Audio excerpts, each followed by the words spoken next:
you get it? Is it on? Hello, everyone, and welcome to another episode of Taking Over the World with Ed and Aaron. What is up, brother? As the kids would say. That's what the kids say. Listen, what's up, brother? You can't use that anymore. Why? Because is that not cool anymore? Have I not been educated? No, you have not been educated. See, I've been off the baseball field for too long with my older kids. I'm still a huge fan of him. I still like him. Are we back to skibbity toilets or whatever? No, but apparently... Oh, cover your phones. Cover your phones. But apparently he, years ago, put out a OF. Oh, okay. With him and another gentleman. Oh, yikes. And he went down a dark rabbit hole. His friends were there to support him and stuff like that. But one of the things that I think was funny is when he came to like just shed light to it instead of hiding from it or whatever, he goes, "I cannot tell a lie. I did not do anything with that man." Yes, I did. And now we have taken a turn. But I think he's back on the track of just being a good guy, and his friends were all there to support him. Speaking about being on track. Yes. Yo, bro, you are now officially on track for Blue Angel program. Yes. MMA fighter. I don't think so. I'm not a fighter. And Moana 4 as coming in as The Rock. As Maui. Yes. So you want to see people, it. You want to see it. All right. Listen, we'll show it. The people need to see the fighting sea turtle. It's not a fighting sea turtle, but it is definitely a sea turtle with, actually it doesn't feel bad. I think it's not swollen. That's aggressive for a first tattoo. I'm not gonna lie. Most people, 6 hours. Most people, I feel like. I mean, me. I don't know. I'm a chicken. I have zero. But I would feel like when people dip their toe into something like, oh, I'm gonna start playing pickleball, right? You don't go buy a pickleball court or a pickleball racket. Like maybe you rent a racket or borrow a racket from a friend, right? I feel like you're like, hey, I'm going to play pickleball, so I'm just going to build a pickleball court, get rackets, start my own line. I feel like that's where you went with your tattoo. Like, I'm not just going to get hey, Rossi tattoo, like your name. Like, you went just whoa. I mean, that thing's big. It's big. It's bigger than I thought it was going to be when I got there. Like, really, I was like, okay. Like, I knew what I wanted, and I guess It's really cool. So shout out to Johnny Tahiti. That's a tattoo artist. Dang, that sounds like a name. Yeah, that's who you want to get a tattoo from. That's who you want to get it from. That sounds like a movie character. He's got a soft hand. Like he doesn't pressure you. He lets the machine do its work. He holds your head, combs your hair gently. No. He was too busy trying to make sure we got this done in 6 hours. 6 hours. But anyways, when we got there, so a lot of what he does, he does a lot of the Polynesian, Samoan, Hawaiian, Tahitian tattoos. Like he does those. So this was a blend of all of those different cultures. Okay.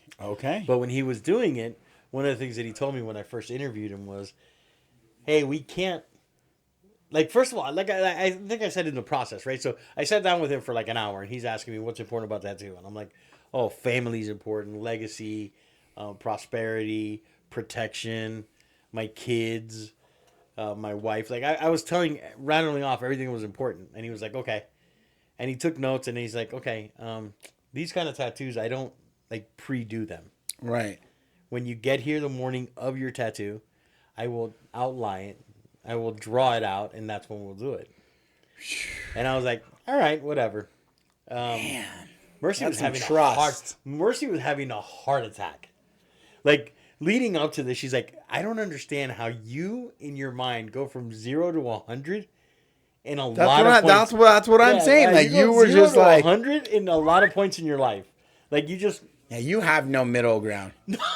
I either do it or I don't. There's no gray area. So she was like, for 30 years you've been saying you want a tattoo. Now you found this one that we did a henna on you in Hawaii, and all of a sudden you fell in love with the design. You wanted one. So you came, you met with the first tattoo guy. Again, Johnny Tahiti. That's a dope name for a tattoo artist. Seriously. Just in life in So general. that's a dope name. Johnny Tahiti, nice to meet you. Yeah, I feel like that's a power move. that is a power move. So, And in my mind, I'm picturing this guy too. Like I'm actually picturing The Rock. I'm picturing The Rock. and he is completely the opposite. Really? Yeah. I'm picturing The Rock tattoo. No, he is the opposite of that. I'm picturing some Samoan, Polynesian dude just.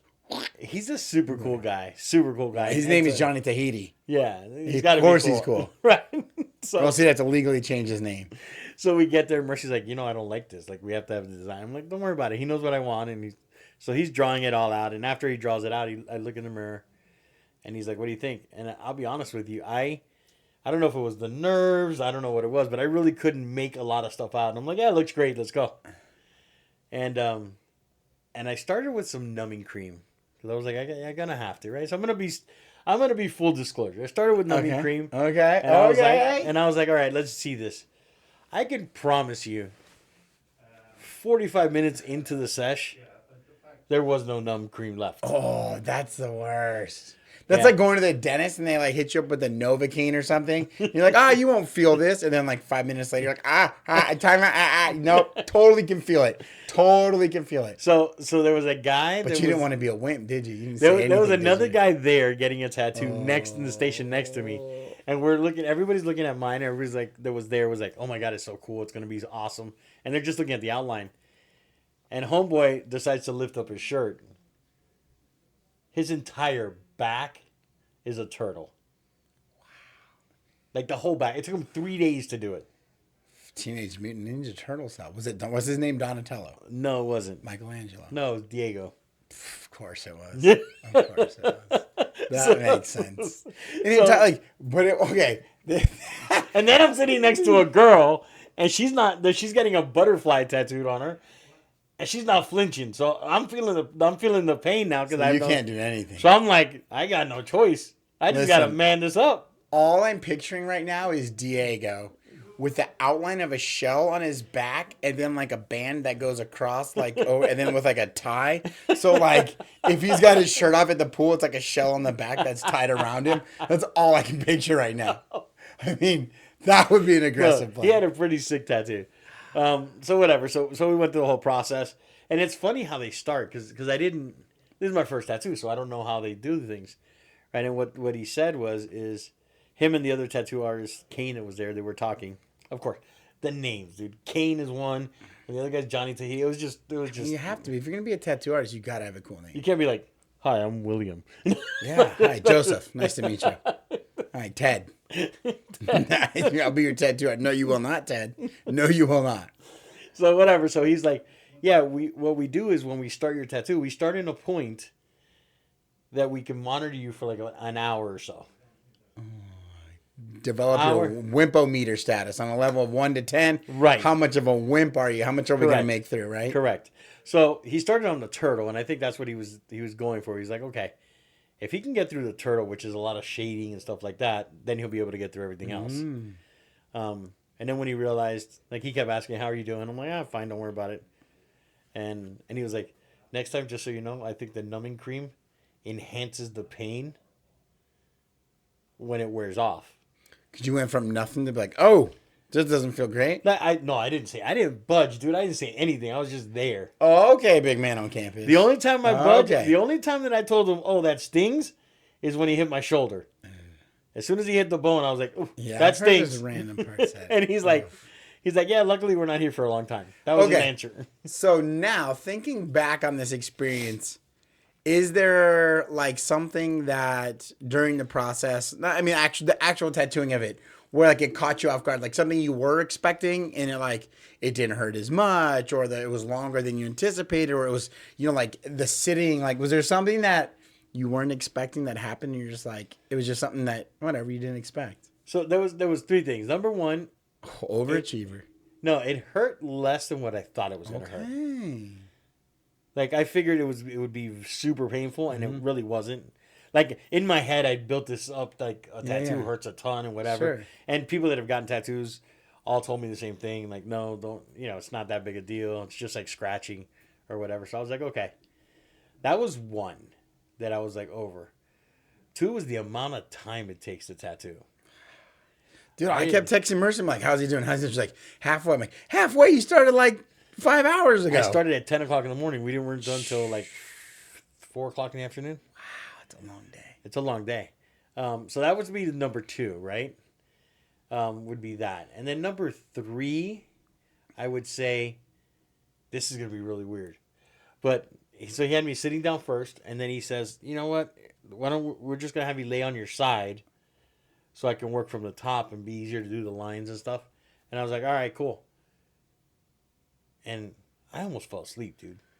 What? While they were tattooing. Like, it was crazy. Like, I was almost about to fall asleep. You know what's weird? Okay, this is going to be not even close to the same thing, but it might be the one similarity is like, okay, they always talk about like white noise, right? Like with kids and stuff. And maybe it's just that machine, like maybe. Because like I know like being in the other business that we had for years and now still when I go get my haircut, like the sound of clippers. Like obviously not relating that to the pain of a tattoo, but like that noise and like just like the massaging or like the going through and I'm just like every time I get a haircut, I'm just like I could zonk out. Like we were talking the whole time. I need a power nap after a haircut. And I think that part of the talking, like you said earlier, like part of the talking might have been him, just like to distract you. Yeah, right? yeah. But he was talking and we were having conversations and stuff, and I was literally laying on my side with my head on a pillow, and my eyes were closed, and I was like, all right, just keep going, like whatever. Like it was not horrible. Like I'm not gonna say. It wasn't the most pleasant way to spend 6 hours on a Sunday, but it wasn't the most horrible.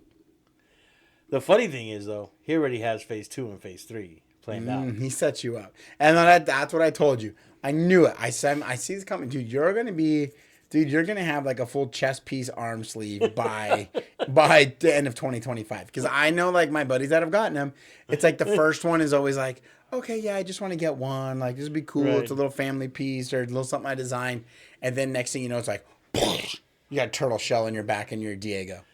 You're going to be Diego. Now, that was aggressive. Dude. So I got to tell you a story. So Diego's sister was getting a butterfly. I don't know what the butterfly wasn't paying attention, what the meaning behind the butterfly was. He did capture in my tattoo. And after I get the second skin off and whatever and it heals up, I'll give you a rundown of what everything means. But I want to know what section that they're just dedicated to Aaron. Oh. I mean, there's probably a part on there that's dedicated. Yeah. There's one. There's an Aaron part. It's either the headache part or this is your pain line. But then Diego sits down. Right, they go grab lunch after they finish the butterfly, and they come back, and Diego sits down next to the station next to where I was. And he's gonna get his tattoo. And we're like, oh, that's a pretty cool tattoo that they got, because they had it printed. And he's like, yeah. They showed a picture. It's a tattoo that was found on an Egyptian mummy from over 2,000 years old. Is that particular piece? So he's like, yeah, I'm gonna get that piece, but they decided to do it with an actual manual needle. Oh, instead of a machine. Terrible. So. Then we were obviously we're there getting tattoos. So Johnny's like, yeah, well, you know what? Ed's going to get a bigger one than that one. And we're like, really? He's like, yeah. And instead of using that, we're actually going to go to Walmart and buy fish hooks. And we're going to do it with a fish hook. And we're going to take a paper and burn the paper and use the ink from the paper. Then we're going to make our own ink to use. Okay. Like, we're just trying to one-up everything. Yeah. And I was like, well, Johnny, you know what? We got to look for a bigger turtle. Let's do the full measurement of his turtle. Mine has to be 1 inch bigger than his. And I need it done in 2 days, not 3. Wow. We need to be done. I think that's your next one. You need a turtle tramp stamp. No. Yeah, dude. Bring it back. No tramp stamps. Well, hey, listen. I think it's exciting. It sounds like you've been talking about it for a long time. I know since you've been back, you've been talking about it a long time. And, it's a good piece, It's fun. It's exciting. You'll remember this time. Listen, we got a lot of good things going on with the team, a lot of escrows. Things are moving. And I think whenever you think about this tattoo, you'll think about that trip. You'll think about this time of where we're at and like kind of this momentous shift, if you will. Yes. The sea turtle and its prosperity. Yes. So, changing gears from my sea turtle trident riding self, how did your team do? How did our team do? Which team? Which tournament? I don't even. I get confused these Oh, do days. you? The one you were in Reno. We went to Reno. We did good. The girls played hard. We ended up losing in extra innings in the state championship. But it was one of those things you don't want to make excuses, but they stacked everything against us. We were playing in their hometown with their district putting it on, and some rules got changed, some times got changed, some fields got changed. They told me a rule that I had never heard about before. One of my catchers is left-handed, and they were like, "Nope, she can't warm up the pitcher." I was like, "Why?" She's like, "She needs a catcher's glove." I was like, "Why?" She's like, "It's a safety hazard." I mean, it's a safety hazard, so she can play on the field any other position with her normal glove, but catching, it's a safety hazard. It's like, what would be the safety issue? Well, I don't know. Don't get mad at us. It's just, and I wasn't even mad. I'm just like, Right. explain this to me. Explain this safety hazard that you have. Right. It's like, well, it's just, that's the rule. We're just enforcing it. I'm like, you guys are enforcing all kinds of stuff that I've never heard of before. Like, no. I know you think it's us against you. I'm like, yeah, you guys are making that very apparent. and so anyways, like, nope, she's got to come off the field right now. I was like, well, you also said like any girl that was warming up for infield, outfield, or a pitcher without a mask was their manager would get automatically ejected. I said, both their catchers right there have no helmets on. So you're telling me that their manager has been ejected? Oh, well, you know what? No, we had a talk with him. Oh, okay. So we're not playing that rule, but my girl can't catch with a left-handed regular glove on, but she's got a mask on, but the glove is the safety issue. Those two girls' faces are exposed. Right. But this girl that. So I go, okay, whatever, buddy. And so I walk over to the district guy who's from their little league. So I was like, hey, listen, what's it? Like, yep, it's a rule. I'm like, understand. That's what he's telling me too. Can somebody show me this rule so I can read it? Yep. But it's a rule. Great. Just show it to me so I can read it. It's like when we write a contract, right? I get what you told me. I want to see it in writing so that I can explain it to my clients so that we can all be on the same page. We have those nice warm sea turtles and butterflies going through our belly, right? Like when you see it in writing, he's like, so sure enough. So this whole process is taking 15, 20 minutes. Finally, the guy comes back, he goes, oh, Coach Arbad, that's not a rule. I'm like, yeah, that's because it's the dumbest thing I've ever heard in my life, And he goes, yeah, she can warm up pitchers. Like, well, that ship has sailed. I already don't have time. We've already getting ready to start the game. I'm just like, it was just dumb. So, anyways, we had to go up against everything, but they battled. They played really well. We forced extra innings, and we went up a good team against Reno. It was pretty much a club team, all but I think like one or two girls were on a club team there locally, and so it was good. I mean, they had the advantage of playing multiple games together. That was only our second game because we won our first game and we went straight into the championship. And I mean, we were there for a month and a half. It felt like, up in Reno. I mean, hey, listen, shout out to Reno. I'll tell you what, we had a great time up there. Never been up there, but it was a cool town and we got some good, like, I feel like everything up there is a brewery. It's like, hey, this place brewery. And so, like we didn't drink a lot, but like everywhere we tried one of their beers, good, a lot of good wings, a lot of good food. We saw the Aces play. Of course, we went to a baseball game, that just always happens, but that was fun. What's cool is they have the Truckee River up there. And so like a lot of times you see rivers in places that you go and you're just like, oh yeah, I bet that would be cool. Well, man, these people just get in the river. And so like we ended up actually our friend bought like some rafts. So like both teams won on Sunday and the games were at 8. So by 10 o'clock we had the rest of the day. So all the girls were like playing in the river and you could float down it. So it was super fun. Then Monday we didn't play. So we went up to Lake Tahoe. So it was, love Lake Tahoe. Dude, it was fun. First time I've ever been there. Growing up in California, never went to Lake Tahoe. So we kind of joke is like, well, since we only played 2 games and we were there for 7 days, it was like, it actually turned out to be a really good family vacation that we worked 2 softball games into because we were up there for so long. But it was fun, man. Next time you got to stay is, I think, in Truckee in the woods. No, man, that's where scary movies happen, bro. I ain't hanging out in the woods, man. We did that when we did a Tough Mudder up there. We stayed in a cabin up there. Yeah, man. Well, that's how people die. And no one told me before I stayed in the cabin that it was haunted. That bears frequent that area. This is what I'm saying. Like, why? I didn't know. I'm not looking to go fight a bear on vacation. Well, I'm from Miami. We don't have bears in Miami. Well, I don't care where you're from. We don't want a We vacation have with hairy bears. Cubans, but not bears. Hairy Cubans could be bears too. I like it. We don't have Yeah. bears, but there was like they told me like it was funny when we stayed there. They said make sure when you take out the trash, they have like a metal. You take a bear gun with you. No, you just have a metal container for the trash cans to go in. Make sure it's locked because the bears tend to hang out there. Nah, I'm down. I'm not down. I mean, no, like Yogi Bear, cool. Not like wild bears. Man. Those things will rip your face right off. So the question is, when are you getting your tattoo? Bro, Brooklyn asked that when I showed her yours. It's like, hey, look at Brooklyn. Ed's sitting down in the chair. She's like, oh my gosh, that tattoo's gonna be huge. Like, when you getting yours? I'm like, pump your brakes. Listen, I got a couple more years before I hit a midlife crisis and get a tattoo, right? I feel like getting a tattoo is a process. It's a commitment because not only do you have to live with it forever, but I just started going back to the gym after your inspiration. So it's like, if I get a tattoo, I'm probably gonna have to get like a sleeve because that's just gangster. Then Yeah, because if everybody you know has a sleeve that has a tattoo, you have to get the same thing. No. Then I was like, then I'm gonna have to work out because you can't get a sleeve and not be jacked, you know. So it's like, it just seems like a lot of work. That's what I'm saying. Like phase 2 for what Johnny wants to do, I gotta work out. So that means we gotta get more deals done, so I can spend more time in the gym, and so we can work more and do the things. Exciting things are our magazines coming out. The new, volume 2, or what do you call it? Volume 2, article 2, episode 2. It's volume 2. Volume 2. It's getting bigger. It's getting bigger. Got a couple new. I like the upcoming events, and I like the spotlight that's going in there. The community page. The community page. I think that came out really good. Because it's fun, and it's funny because I talked about you a lot, like with the kids and other friends. It's like you told me when you helped sponsor the team to go to Cooperstown. You're like, listen, I grew up, you're very family oriented, hence the tattoo and the meaning behind it, and some of the parts you even showed me today of it.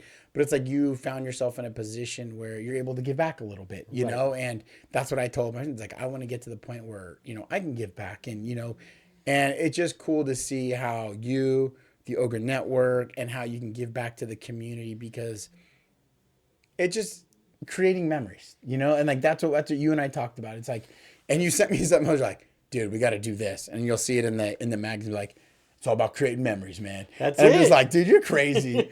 But dude, I'm excited for it to come out. I think the people are gonna like it. I think it's just a fun glimpse of what we do, and I think it's bigger than real estate. It's become a family. It's how we help people, how we give back, and through all that stuff. It's cool, man. Yeah, I'm excited to see I definitely, I look at the as real estate being something that we love to do, right? Because we like to help people, right? And the team, and I love getting the team on track and doing what they need to do. The only thing that I view it as is a vehicle, though. Yeah. Right? It's a vehicle to how can we help other people? How can we help the community? How can we provide a better life for our family? Like, that's what it is. It's truly always coming from a place of help and wanting to do stuff. Like, someone told me the other day, Keith Jones, he's like, hey, you know what? In the last 2 years, you've done a lot of personal growth. And I'm like, really? Like, what do you see? I know I've done, because I'm working on that, right? I'm working on becoming a better person.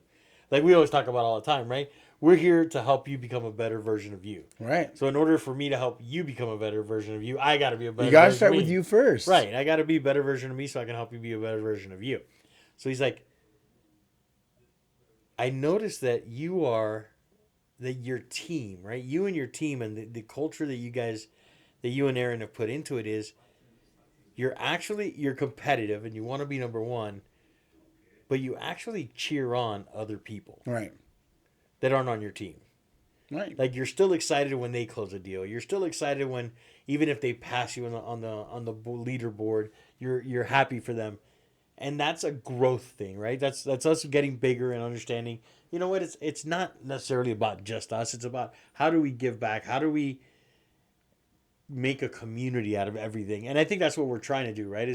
Is community with the people that we do business with, community with our sponsors and the people that we use as preferred lenders and title and these people, and then our community. I mean, we were sitting today. We spoke an hour over just, hey, what's your opinion on kids spending the night out. Yeah, yeah. Well, and here's the thing is that I think it goes to a lot of things, and it's like what we talk about in baseball, negative movement, Right. right? And you could probably do it to any sport, but obviously we focus a lot on baseball because coaching and stuff. Is like when you take a drop step, are you actually dropping? Are you creating ground? Are you moving? Or are you just creating negative movement, right? Where you've wasted time and energy, but you haven't gone anywhere. And same with on the bases. Like when you take a lead, when you make that first break to steal a base, have you gone anywhere, picked up ground, or are you just negative movement just to move and you haven't gotten anywhere? And I think the same can be applied here. So you have that opportunity is that when you have a team competing against you, and we've built this, competitive, fun, collaborative rivalry, right? That's pushed us both teams to do better. Okay, you could be negative about it, but here again, that's just negative energy, right? So if we spend a half hour just complaining like, that's crap and, this and that, or, they're doing this, or what are they doing? And you spend all that focus and that negative energy trying to bring them down or figure out what they, like you could be like, okay, great. Here's your kudos. Great job. But hey, don't get used to that. Don't get comfortable that we're coming. And use that as fuel. Now that energy that you didn't spend trying to break it down or, like be negative. Like you can break it down to be like, what are they doing? What can we maybe look at? Hey, maybe they're doing something that we're not, that we can implement into our style. It won't be exact, but maybe we can tailor it to our group. But it's like when you put your focus into that and saying, great job. Here we go. Let's keep it moving. We both move up instead of being negative Nancy and watching them to continue. We saw like, well, blah, blah, blah. And next thing you know, dude, they're at 40, 50 million and we're still at 20 going, well, that's because this. Right. And I think now that culture is like, okay, yeah, good for you. That doesn't mean on the inside we ain't like, oh, these maybe like, why, like on the outside we're a little bit nicer. On the inside we're kind of like, God, son of a gun. Yeah, we're coming for him. But I think that's it. And it's funny because during my coaching call today, we had this really cool analogy as we were talking, walked right into it. And this one actually it's funny how much we talk about sports and stuff like that, but this one was really about golf. And it's like, if you've ever gotten grouped with somebody or paired with somebody, there's always that person you're just like, just hit the ball. Right. Because they take a half hour to, stand over it and analyze and, well, what if I do this? Is this the right club? And, like I even put out a video, it was called Hit the Ball. Right? Because we don't know what's going to happen until you hit the ball. You can spend as much time analyzing another team, analyzing this, analyzing that. But until you pick up the phone and make an offer, until you go do something, until you take action, it's just all these thoughts and wasted time going through your head. And next thing you know, you never get to play the course because you never hit the ball. Right. Like, oh, well, what if I hit it in the trees? Well, what if you hit it down the middle? like what are we doing? Let's hit the ball and find out. And just like any transaction, right now, I think, and that was going to be something I was going to ask you about. Right now, in the last couple of transactions, we've seen more appraisals coming in a little bit off, low, right? Then more than normal, I would say. Right. That's like taking your drive, shanking it into the woods. That doesn't mean you quit. That doesn't mean you have to stop playing. That doesn't mean you can't still make a good, par or a birdie or a good, right. Score a good number on that hole. It's just a different route. Right. And we negotiated one this weekend that worked out. But it's wild that people just want to sit there and stare and either complain or overthink. Well, they must be doing that. Man, give them their kudos. Tell your buddy, hey, great drive. Get up there, hit yours too, and let's keep it moving. That's it. Like I think that today when we were on our call, I don't know if you heard it or not, but Jennifer said something that was funny. We were talking about just things on the team and things that are happening in the real estate environment and stuff, and I was like, yeah, Aaron and I aren't worried about that. Oh yeah, I heard as I walked out. I heard what she said, and it's so proud. To me, it's such a proud moment of a leader of an organization. That when your organization, the culture you've created, where they're like, well, if you and Aaron aren't sweating it, I ain't sweating it. Yeah, that's it. Yeah, and I'm like, perfect. That's what you need. You need the attitude of, all right, we're gonna get through this. We're gonna work through whatever challenges come up in business and in real estate, and we're just going to work through the process. And that's probably why the captain's always the last person to leave the ship, right? If you see that, and see, that's why I don't like to fly, because I want to be able to see the captain of the ship. I need to know, just like Jennifer saw in us. She sees us calm. She sees us getting deals done. Right. She sees us navigating the waters. Okay, a little hiccup here. Listen, who doesn't go to work and not have a little bit of a hiccup? Like, That's why it's work for a reason, right? Yeah. But like maybe that's why maybe I just cracked the code. That's why I don't like flying as much because I can't see the I need to see the captain because if I could just see that he's like, oh man, this is turbulence, and maybe he's got like Biggie cranking like on his stereo up there, and he's just like, dude, this is awesome. Then I'd be like, hey man, turbulence is dope, right? Like this is cool. Where's the beverage cart? Let's get this thing moving. Just like the captain. If you saw the captain of the ship and in the rough waters, if you see that sucker, if he's hitting the inflatable and he's jumping, we probably got problems. And when they see us not doing that, See, I think you should get a tattoo oh, to fix that. what? Whoa! I can't wait Yeah, to see what it's gonna say. you got to get a tattoo, just like Maui had in Moana, Okay, big ol' hook. where his character just jumps around to different parts of the Oh tattoo yeah. and Quick helps you question: along the way. what tattoo does Hey Hey have? Because maybe that's more my style. does does Hey Hey have a tattoo? Hey does not. Okay, maybe I need a tattoo of Hey Hey. But I've already heard the. Have you heard? I heard the most common joke on Moana 2. Ooh. I don't know if I should reveal it.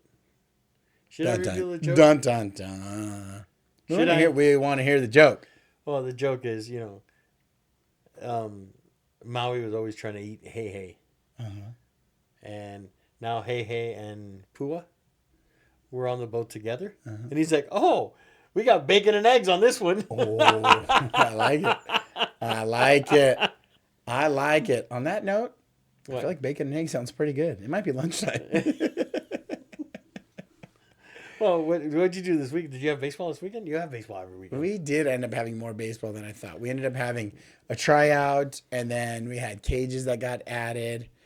But it was pretty fun. We mixed in some good stuff. What did we do Sunday, though? I feel like we were going to do something. Yeah, just hung out, got back into the gym. That was fun. That was fun. I got into the gym. I've been trying to work out at the house, but it's always a little What gym did you go different. to? I went to LVAC. That's where we have a membership. Oh, this is hilarious, dude.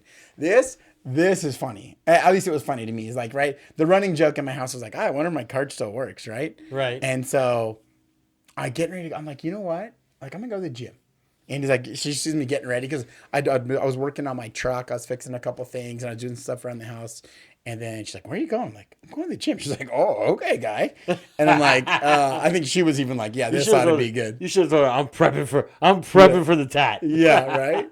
And so I'm like kind of nervous, right? Because I'm like, I haven't been in the gym in a while. I'm like, it's Sunday, it's mid-morning, it's like 10 o'clock. I'm like, it's probably gonna be packed. I'm like, whatever, I'm just gonna go. Right. And so I grab my gym bag and I head out, right? Luckily, I saved the combination to my lock, like on my phone.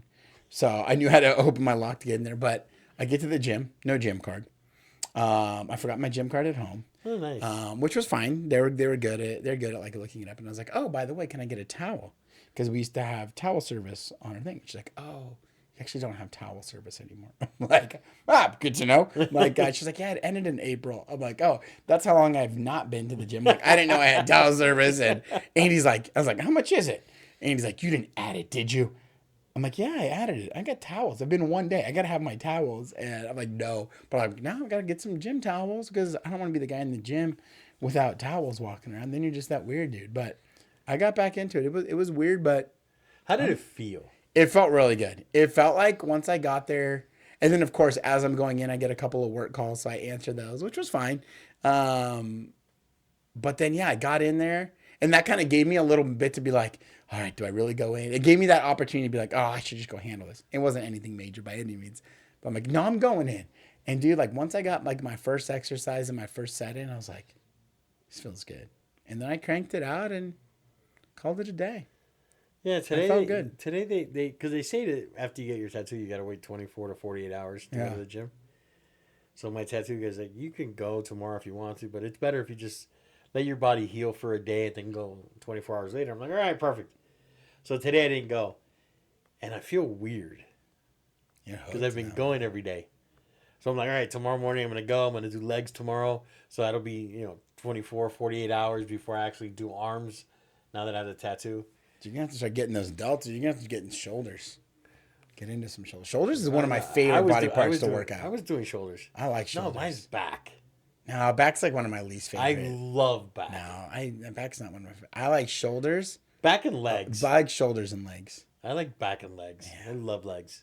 Which is weird because most people skip leg days. Yeah, most people are going for like buys and tries. Like that's the thing they think about. Like, and obviously I think of those as secondary. Those are the guys that walk around in pants all the time with tank tops. I would say mine goes like shoulders, legs, chest, buys, tries, back. I don't like back. Mine would have to be back, legs, chest, shoulders, tries, buys. I like tries better than biceps. I don't know why. I don't know. And then my absolute worst would have to be, biceps. Like I just hate. Oh no! See, I do like to get into those. I like triceps. Triceps, I love. Yeah, push. And abs, I freaking hate them. 6-minute abs. I don't have. I have like 45-hour abs. Like 6-minute abs. They're just on ice, baby. They're on ice. Mine are hiding deep in there. They're deep. At least they're there. The force is strong within you, way in there. Well, all right, buddy. It is what it is. So we're gonna have a good week. Hopefully, you have a new listing coming. Ooh, rumors are. There's a new one coming. Eric has a big new one dog coming too. It's a big dog. Let's see what happens with those. All right, brother. Have a great week. Maui out. And we'll start preparing your new tat.